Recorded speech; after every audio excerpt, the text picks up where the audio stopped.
एक मेहनती मगर गरीब किसान था जो अपने बीवी बच्चों के साथ एक छोटे से गांव में जिंदगी गुजार रहा था। खेतों में दिन रात काम करने के बावजूद उसकी जमीन से इतनी पैदावार नहीं होती थी कि घर की जरूरियात आसानी से पूरी हो सकी।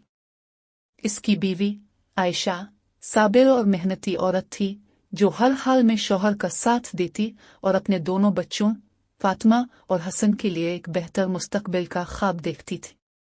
गांव में स्कूल न होने की वजह से बच्चों की तालीम रुक गई थी और गुलाम हुसैन के पास इतने वसाइल न थे कि वो उन्हें शहर के स्कूल में दाखिल करवा सके। वो अक्सर खेतों में काम करते हुए सोचता, काश मेरे बच्चे किताबों से दोस्ती करें, हल से नहीं। एक साल बारिश न होने से फसल मुकम्मल तौर पर बर्बाद हो गई। ये गुलाम हुसैन की जिंदगी की सबसे सख्त घड़ी थी। घर में आटा खत्म हो चुका था और फातिमा का दाखिला एक करीबी शहर के स्कूल में हो चुका था, मगर फीस जमा करवाने की मोहलत खत्म होने वाली थी।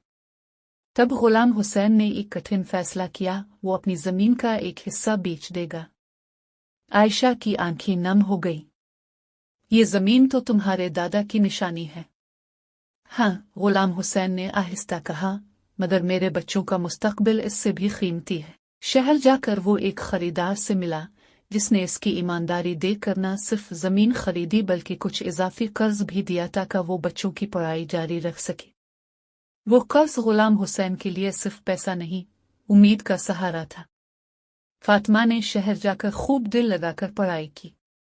वो लाइब्रेरी में घंटों बैठकर किताबें पढ़ती, इस उम्मीद के साथ कि एक दिन वो उस्ताद बनेगी और अपने जैसे गांव के बच्चों को पढ़ाएगी।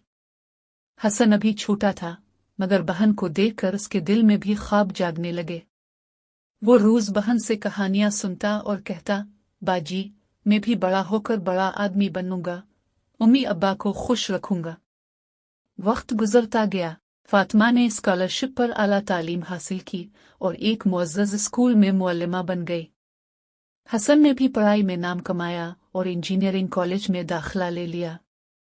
दोनों बहन भाइयों ने अपने वालिदैन का सर फख्र से बुलंद किया।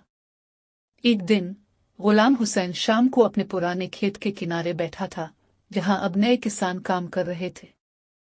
फातिमा ने आकर इसका हाथ थामा और कहा, अब्बा, जो जमीन अपने बेची थी वो आज हमें दुनिया में मकाम दिला रही है। अपने जो बोया था वो अब फल दे रहा है।